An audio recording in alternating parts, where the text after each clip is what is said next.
Todos están almorzando. Esa es la virtualidad, Víctor. Esa es la virtualidad, bro. Pero bueno, ahí Camilo. Camilo Pérez, adelante. ¿Dónde está? Se fue. Activa tu cámara, Camilo, por favor, Ya, listo, y hacer la pregunta. Listo, ya voy. Bueno, profe, mi mamá se leyó 100 años de soledad y pues tenía una duda. Es decir, si Macondo, que es el pueblo, o sea, Macondo, que es el pueblo de 100 años de soledad, en realidad, o sea, es Aracata de Magdalena. Aracata. No le entendí muy bien, Víctor. Repíteme la pregunta.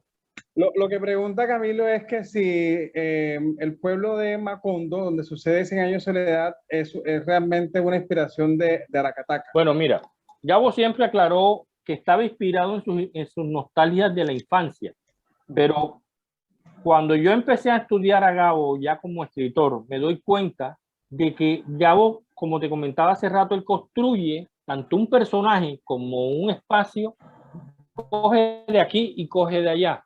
Gran parte está inspirado en Aracataca.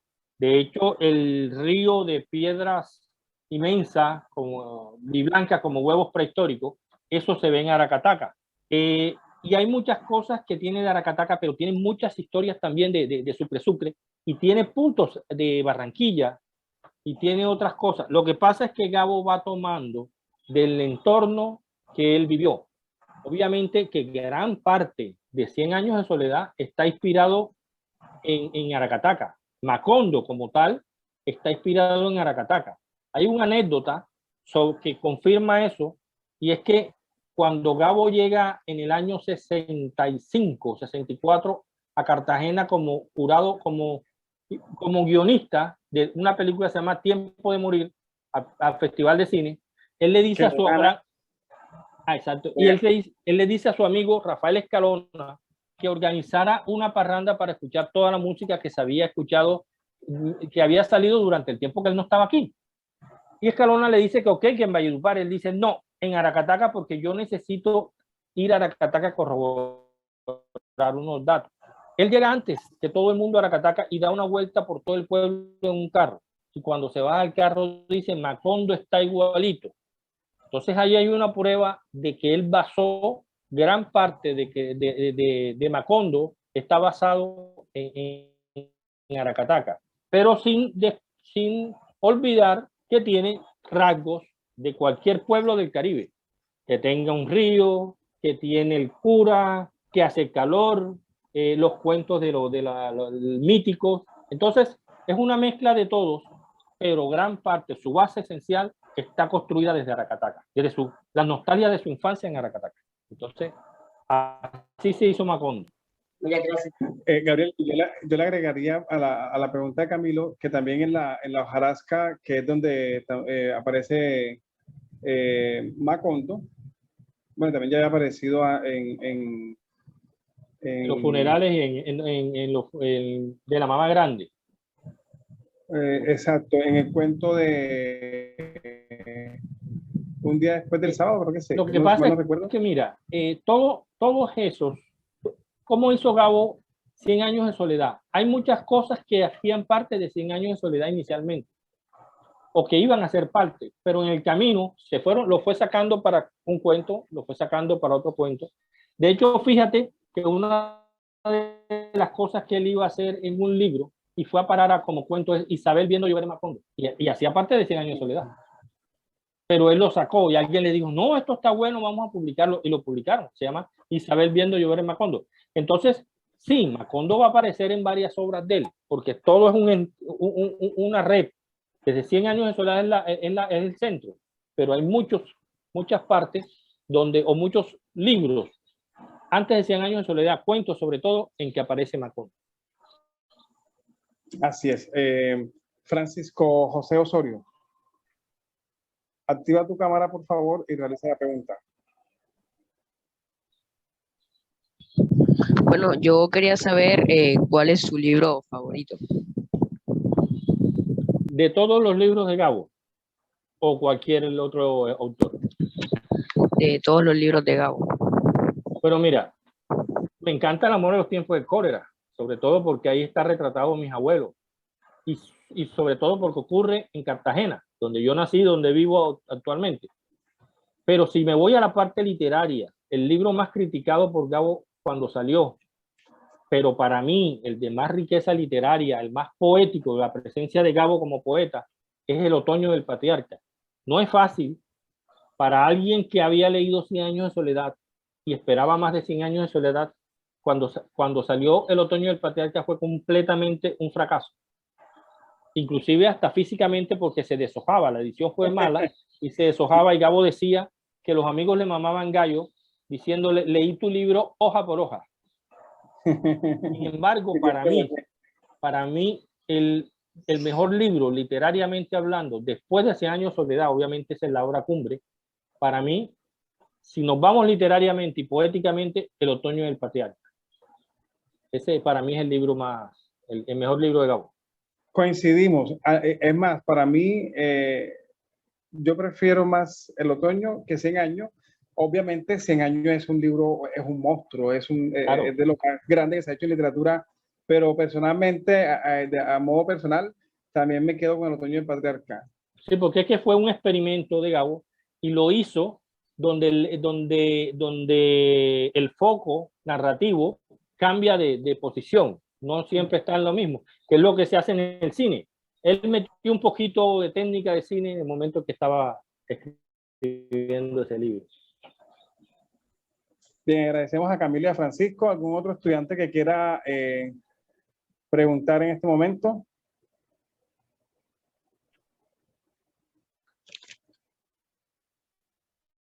Y las mujeres ninguna habla, donde las mujeres son las que más preguntan. A las niñas. ¿Estos son de qué grado, Víctor? De 9º grado. Los que nos acompañan en este momento en la transmisión son de 9º grado. Bueno, Gabriel, me gustaría que nos compartieras sobre qué estás leyendo en estos momentos, qué estás escribiendo en estos momentos y qué libro le recomiendas a los muchachos que lean en familia. Bueno, terminé de leer un libro pero este era como de superación, se llama La voz de tu alma, de Laín García. Ahora tengo uno pendiente que me obsequiaron, que lo tengo ahí en la mesita de noche, todavía no lo he comenzado, y yo los pongo ahí, en cualquier momento los cojo y lo voy leyendo y lo voy hasta que ya quito ese y pongo otro. Acabo de terminar también uno de Oscar, no recuerdo el nombre, un muchacho escritor, periodista, y que conocí en una feria del libro casualmente, y tenía ese libro abandonado por ahí. Se llama Allá en la Guajira Arriba. Excelente comparación sobre lo que sucedió con Padilla, José Prudencio Padilla, y toda esa historia un poco dolorosa de Colombia. Y en cuanto a lo que estoy escribiendo ahora mismo, estoy trabajando en dos cosas al mismo tiempo. Estoy escribiendo algo sobre los sitios. Yo hago un recorrido en Cartagena, lo hago para turistas que vienen, a veces lo hago como conversatorios en cafés o en sitios, en salones, sobre lo que fue Cartagena o la Cartagena de Gabo. Eso lo estoy haciendo a pesar que me dije que no iba a escribir nada de Gabo ahora, pero las circunstancias me están obligando a hacerlo, lo que me lo propusieron y lo estoy haciendo ahora, pues, para hacer más un libro como de fotos y literatura, más de mostrando lo que fue de Cartagena para Gabo, cuando llegó a Reloj Público, lo que vivió en Cartagena, que la parte difícil casi no se ha contado, pero a él le tocó duro y fue un poquito menospreciado por su aspecto por la gente de la alta alcurnia en Cartagena. Sí, aunque eso él nunca lo dijo, pero sí lo sabemos acá a nivel familiar. Y sin embargo, el valor para él, lo que fue Cartagena, y cómo él en Vivir para Contarlo describe que a Cartagena como su segunda ciudad, porque él al final dice que cuando entra a Reloj Público y da un paso dentro de la ciudad amurallada, le bastó para verla en su esplendor a la luz malva de las 6 de la tarde, y no pudo reprimir el sentimiento de haber vuelto a nacer, Eso significa para él que Cartagena era como una segunda ciudad, después de un segundo sitio de nacimiento como lo fue Aracataca. ¿Qué sucede en Cartagena? Que Cartagena él fue escritor, él fue por primera vez, escribió como periodista, dio su primer paso como periodista y obviamente le ocurrieron muchas cosas que sirvió para su carrera como escritor. Entonces estoy haciendo ese trabajo, pero también estoy haciendo la reconstrucción de la novela que me llevó el huracán. Y ahí tengo en el tintero cosas que tengo pendientes, que he ido recopilando información para un tercer libro. Pero en eso estoy trabajando ahora. Rey Pérez, activa tu cámara, por favor. Yo le quería preguntar qué fue lo más significativo, o sea, y en qué se basó en crear el libro en la casa de los Gabriel García. No le escuché mucho, Víctor. Te preguntan, Rey, ¿qué fue para ti lo más significativo de escribir este libro, La Casa de los García Márquez? No. Para mí lo más significativo fue conocer a mi familia, porque me tocó adentrarme en temas que yo casi no manejaba, porque obviamente no eran cosas de uno, sino de los mayores. También me sirvió, o para mí realmente lo más significativo fue poder conocer de cerca la historia de los amores contrariados de mis padres. ¿Cómo lo pude reconstruir? Lo reconstruí con las cartas de amor que mi papá dejó después de que falleció. Encontramos las cartas de amor de la historia de amores de ellos, fechadas en 1954. No podía preguntarle a mi papá, porque mi papá en ese momento solamente podía mover los ojos, tenía una enfermedad que lo paralizó por completo, y mi madre ya había perdido la memoria. Entonces, para mí fue muy significativo poder conocer esa historia sin preguntarle a los protagonistas de la historia. Para mí fue muy impactante poder contar la historia de ellos y también de conocer más a fondo todo en general lo que era la historia familiar. Bueno, muchas gracias. Un dato bastante interesante, la verdad. Gracias. Gracias. Usted mismo se imaginó todo bien. Gracias, Rey. Bueno, desafortunadamente el tiempo es un enemigo. Nos cogió, sí. Que acaba con todo. Agradecerle a Gabriel Eligio Torres García, Gabo Gabo, un escritor cartagenero, que además nos regaló un testimonio supremamente afectivo,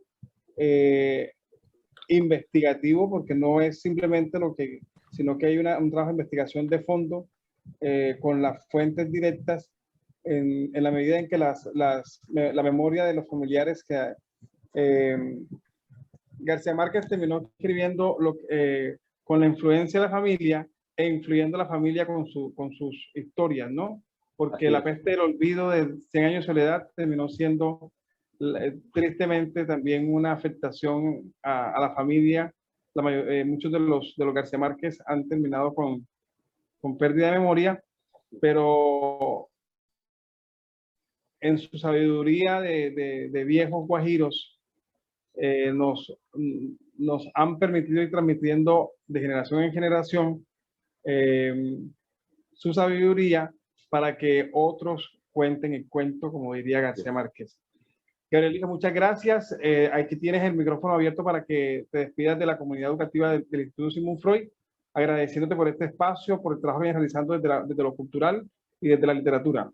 Gracias, Víctor. Gracias a todos. Quiero hacer un comentario con respecto a lo que dijiste, y es que Eligio tenía la idea, que yo también pues la corroboré, y era que la historia de 100 años de soledad era la historia de la familia cifrada entre líneas. Muchas de las cosas que ocurrieron en 100 años de soledad ocurrieron en la familia 20 y 30 años después. Por eso es que yo digo que además de la literatura de ficción de Gabo, también tiene que ver con premonición. Fíjate que si te vas a estudiar el orden en que salieron los amigos de la cueva de Macondo, fue en el mismo orden en que murieron en la vida real, inclusive Gabo, que fue el último que murió de ellos. Entonces, con esa nota me despido y muchas gracias, Víctor, muchas gracias a todos, alumnos gracias por escucharme y les dejo otro consejo que nos enseñó Gabo con su perseverancia. Correteen sus sueños. No permitan que nadie le arrebate sus sueños. Gracias a todos. Un abrazo. Bueno, Muchas gracias. Gracias. agradecemos a Gracias, Gabo, por todos. estar aquí. Gracias.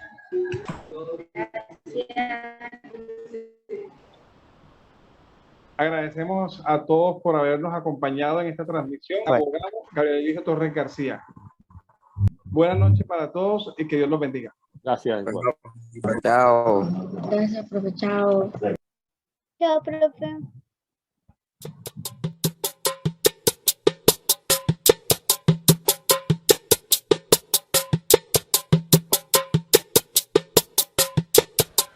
Proyecto pedagógico de lectura crítica, travesía mágica por la lectura freudiana.